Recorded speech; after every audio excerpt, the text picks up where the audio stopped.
नमस्ते। चलिए आज हमें कक्षा 12 की और में संकलित कवितावली जो कि तुलसीदास के द्वारा रचित है, कवितावली के उत्तरकांड से लिए गए 3 कवितों में से प्रथम कविता पर चर्चा करने के लिए आपके सामने उपस्थित है। और चूंकि यह कक्षा 12 की हिंदी साहित्य में है, यह कविता कहाँ से आया है, यहाँ हम बात करेंगे कि कौन सा छंद है। तो यह कविता छंद है। अब यह कविता छंद कहाँ आया है? कक्षा 12 की हिंदी साहित्य में। कक्षा 12 की हिंदी साहित्य में तुलसीदास के द्वारा रचित कवितावली नामक ग्रंथ के उत्तरकांड में से और 3 कविता लिए गए हैं, 3 पद लिए गए हैं। उन पद में से पहला पद जो कि कविता है और वो आपके सामने है। इस पद की हमें और व्याख्या करने का यहाँ प्रयास करेंगे। इससे पहले देखें क्या है कवितावली। तुलसीदास के जीवन परिचय के बारे में जानने के लिए आप पूर्व में एक वीडियो लगा है जो कि इसके कमेंट बॉक्स में आपको उसका लिंक जारी कर दिया जाएगा, वो देखें। और हो सकता है उसमें कक्षा आपको 10 मिले, कक्षा 11 12 कुछ भी मिले। बात वही है, कवि तुलसी का जीवन परिचय जो है वो कब उनके गुरु नरहरिदास थे तो नरहरिदास ही थे। कुल मिलाकर 12 ग्रंथों की रचना की, तो 12 ग्रंथों के नाम आपको वहां मिलेंगे। 4 की रचना अवधि में की और बाकी की रचना ब्रज में की, सारी चीजें वहां मिलेंगी। आप कक्षा कौन सी के लिए बनाया है वो चीजें उस चीज पर गौर न करें। तो तुलसी का जीवन परिचय देखने के लिए पूर्व वाला वीडियो देखिए। अब बात करते हैं कि तुलसी के द्वारा जो 12 ग्रंथ लिखे गए थे उनमें से कुछ की भाषा तो ब्रज थी और कुछ की भाषा अवधि हुआ करती थी। अब यह जो कवितावली है वो कौन सी भाषा में लिखी गई है? तो यह ब्रज भाषा में लिखी गई है। ब्रज भाषा में लिखी गई इस कवितावली का ब्रज भाषा में लिखा गया यह कविता आपके समक्ष उपस्थित है। यहां देखिए, किसवी किसान कुल बनिक भिखारी भाट, चाकर चपल नट, चोर चार चेट की, पेट को पढ़त गुण गढ़त चढ़त गिरी, अटत गहन गन अहन अखेट की, ऊंचे नीचे कर्म धर्म अधर्म करी, पेट ही को बचत बेचत बेटा बेट की, तुलसी बुझाई एक राम घन श्याम ही ते, आगी बढ़वागी ते, बड़ी है आगी पेट की। कवि तुलसीदास कहते हैं कि इस पेट की ये जो आग है ये और जल या समुद्र में लगने वाली आग से भी ज्यादा भयंकर है। और इस आग को शांत करने के लिए विभिन्न लोगों के द्वारा भिन्न भिन्न प्रकार की क्रियाएं या भिन्न भिन्न प्रकार के कार्य किए जाते हैं। और इन ये जो पेट की आग है इसको बुझाने के लिए कवि ने जो समाधान बताया है उस समाधान से पहले एक प्रस्तावना तैयार की गई है। देखिए क्या कहते हैं, शब्दार्थ आपके सामने इधर लिखे। किसवी का अर्थ होता है किसान, कामगार या मजदूर। बनिक का अर्थ होता है वणिक। बनिक ब्रज में संस्कृत का वणिक और हम बणिया या व्यवसायी कहते हैं। चपल नट मतलब चंचल नट। चार का अर्थ होता है नौकर। चेटकी का अर्थ है जादूगर। गुण का अर्थ है गुण। गिरी का अर्थ पर्वत। अटत का अर्थ है भटकना, चढ़ते रहते हैं भटकते रहते हैं। गहन गन का मतलब घना वन। अहन का अर्थ दिन भर। अखेटकी का अर्थ शिकार करना। पचत का अर्थ मेहनत करना, पचना। पचत का अर्थ मेहनत करना या पचना। आगी का अर्थ आग या अग्नि। बड़वाग्नि बड़वानल या बड़वागी बड़वागी का अर्थ बड़वाग्नि या समुद्र या जल में लगने वाली आग। आप इसे जल में लगने वाली आग भी कह सकते हैं। अब पानी में आग कैसे लगती है? पानी में तेल गिर गया, उस तेल पर यदि आग लग गई, आप उस पर पानी डालेंगे तो तेल चूंकि पानी से हल्का होता है वो ऊपर आ जाएगा, आग बुझी नहीं पाएगी। अब देखें क्या कहते हैं कि किस भी मजदूर, किसान कुल, किसान का वंश या पूरा किसान परिवार, वणिया या व्यवसायी, भिखारी, भाट, चाकर, चप्पल नट, चोर, चार, चेटकी, चार मतलब गुप्तचर जैसे उनको कहते थे ना, पेट को पढ़ते, ये पेट ही के लिए पढ़ते हैं। गुण गढ़ते, पेट ही के लिए गुण, नए गुण गढ़ते हैं या नए कार्य सीखते हैं या अपने अपने जिस पेशे में है, जिस प्रोफेशन में है उस प्रोफेशन में और अधिक सुधार करने का प्रयास करते हैं। चढ़त गिरी, पहाड़ों पर चढ़ते हैं। और पहाड़ों पर चढ़ने से दो तात्पर्य कि एक तो जैसे तुलसीदास ने ये रचना लिखी उस समय साधन नहीं हुआ करते यातायात के, तो एक स्थान से दूसरे स्थान पर जाने के लिए अधिकांशतः तो पैदल मार्ग काम में लिया जाता था, और यदि कोई थोड़ा समृद्ध है तो वो घोड़े इत्यादि से जाया करते थे। तो पहाड़ों को लांग कर एक स्थान से दूसरे स्थान तक जाया करते थे। और चढ़त गिरी, यहाँ तो पहाड़ों को लांघना, और दूसरा गिरी या पर्वत या पहाड़ का अर्थ होता है मुसीबतें, तो मुसीबतों को भी और वो पार करते हैं। लेकिन यहाँ पर पर्वत का अर्थ है सिर्फ उस भौतिक रूप से पहाड़ के रूप में।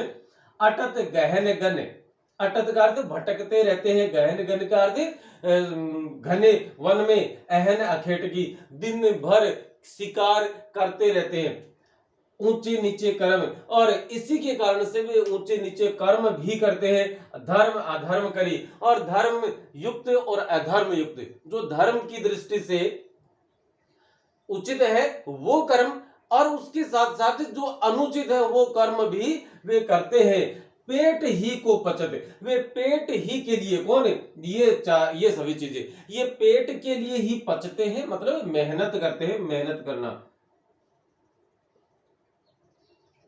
ये पेट ही को पचते, पेट के लिए ही पचते हैं। और कई बार कई दफा ऐसी स्थितियां बन जाती हैं कि पेट भरने के लिए इनको अपने बेटे या बेटियों को बेचना तक पड़ जाता है। तुलसीदास कहते हैं कि बुझाई एक राम घन श्याम ही थे। तुलसीदास कहते हैं कि यह एक आग जो है वह सिर्फ एक ही चीज से बुझाई जा सकती है, और उस चीज का नाम है राम घनश्याम, अर्थात घनश्याम या राम से ही वह अग्नि बुझाई जा सकती है। आगी बढ़वागी ते, बड़ी है आगी पेट की।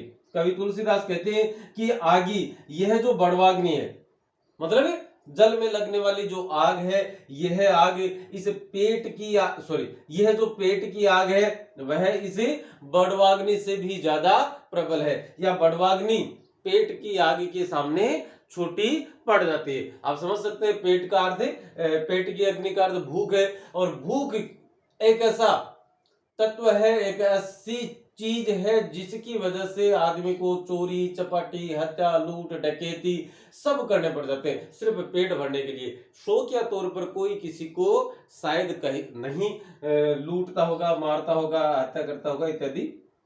आगे देखें, अब एक चीज आई थी, एक तो मैं समझता हूं कि आप इस चीज को समझ गए होंगे कि तुलसीदास कहते हैं कि राम की भक्ति करने से पेट की जो अग्नि है उस अग्नि पर विजय प्राप्त की जा सकती है।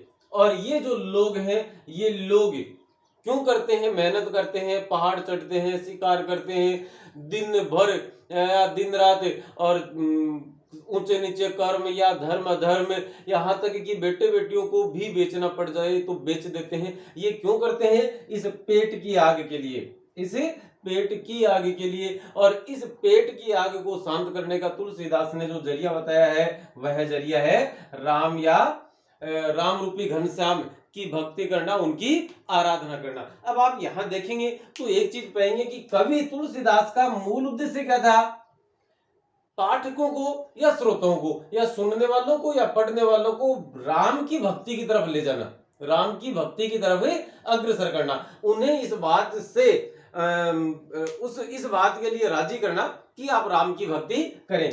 तो तुलसीदास का उद्देश्य क्या था, राम की भक्ति करना या लोगों को राम भक्ति की तरफ अग्रसर करना। लेकिन इस राम भक्ति की तरफ अग्रसर करने के लिए तुलसीदास ने और एक दूसरा तरीका काम लिया कि वो सीधे सीधे कहें कि आप राम की भक्ति करो, तो कोई नहीं मानेगा शायद। लेकिन उन्होंने और एक पूरी प्रस्तावना बनाई, पूरी भूमिका बनाई, और भूमिका के माध्यम से कहा कि ये सारी चीजें, ये सारे काम लोग करते हैं, और ये सारे काम लोग करते हैं, तो इन कार्यों से बचने के लिए या इस आग से बचने के लिए हमें एक समाधान दिखाई दे रहा है, और वह समाधान है राम की भक्ति करना, राम की पूजा करना। तो यहां जब ये विशेष है या प्रस्तुत है, एक्चुअली क्या है, प्रस्तुत पदार्थ भी क्या है, यहां पर राम की भक्ति है, राम है, तो प्रस्तुत के वर्णन से पहले और कुछ नए विशेषणों का प्रयोग कर दिया जाता है तो वहां परिकर अलंकार माना जाता है। विशेष्य या प्रस्तुत के वर्णन के लिए या उसका और ज्यादा अर्थ प्रतीत हो, ऐसा करने के लिए जब कवि के द्वारा कुछ विशेषणों का हवाला दिया जाता है या कुछ विशेषण प्रस्तुत किए जाते हैं तो वहां कौन सा अलंकार माना जाता है? परिकर अलंकार माना जाता है। अब दूसरी बात, इस पद की भाषा कैसी है? ब्रज भाषा है। और कवि ने पेट की आग को समुद्र की आग से, जल की आग से बड़ा बताया। ये तीन इसके विशेष जो हम पॉइंट लिखते हैं अंत में व्याख्या में वो हो जाएंगे। व्याख्या करने के लिए आपको बताई दी। और प्रसंग में हम लिख सकते हैं कि प्रस्तुत पद तुलसीदास के द्वारा रचित कवितावली के उत्तरकांड से लिया गया है। और बाद में ब्रज भाषा हो गई, परिकर अलंकार हो गया, और पेट की आग को समुद्र की आग से भी बड़ा बताया गया। अब यहां देखिए तीन चीज आती है, एक बड़वाग्नि, दावाग्नि और जठराग्नि। अब आप जानते हैं इस बात को कि आग जो है, इस आग का पर्यायवाची जैसे एक तो अग्नि है, एक अनल भी होता है। तो यहां से हम देखेंगे कि इसको बड़वानल भी कहते हैं,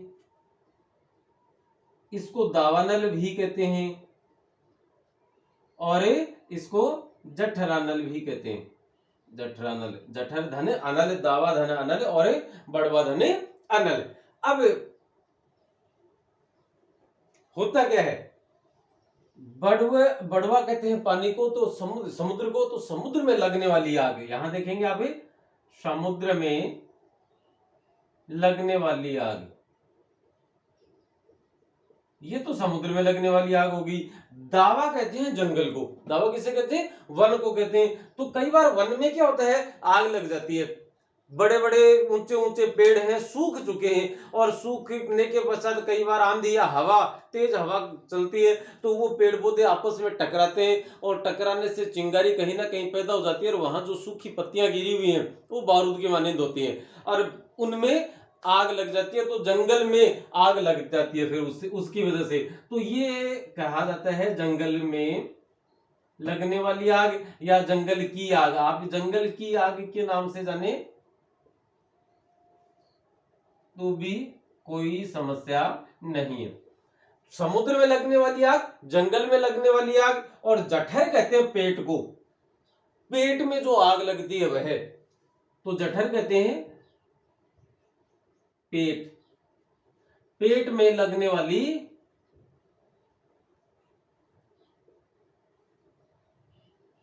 पेट में जो आग लगती है वह हमारी भूख है। और हम बात कह सकते हैं, कर सकते हैं कि जो पेट की भूख है या पेट की जो आग है वो इन दोनों आगों से ज्यादा घनी है, ज्यादा भयंकर है, ज्यादा खतरनाक है और ज्यादा बड़ी है। तो तीन प्रकार के यहाँ जो कई बार आप जब आगे जाएंगे और वहां से आप प्रतियोगी परीक्षाएं देंगे, चाहे किसी भी विषय से कॉम्पिटिटिव एग्जाम देंगे, तब आपकी और ये अग्नि से संबंधित प्रश्न भी आएंगे कि दावाग्नि का तात्पर्य, और वहां चारों आपको ये मिल जाएंगे, समुद्र में लगने वाली आग, जंगल में लगने वाली आग, पेट में लगने वाली आग, या तीनों में से कोई नहीं। तब दावाग्नि का अर्थ कौन सा होगा? तो इन चीजों को आप थोड़ा सा देख लें और इसकी व्याख्या आप अपने कॉपी में करें, अपने गुरुजनों को, बहन जी को चेक करवाएं, और अगला पद हम व्याख्या के रूप में प्रस्तुत करें। तब तक के लिए अनुमति दें। और हाँ, चैनल में यहाँ तक आगे सब्सक्राइब नहीं किया तो आप सब्सक्राइब कर लें। और अब अनुमति, सादर नमस्ते, शुक्रिया, धन्यवाद।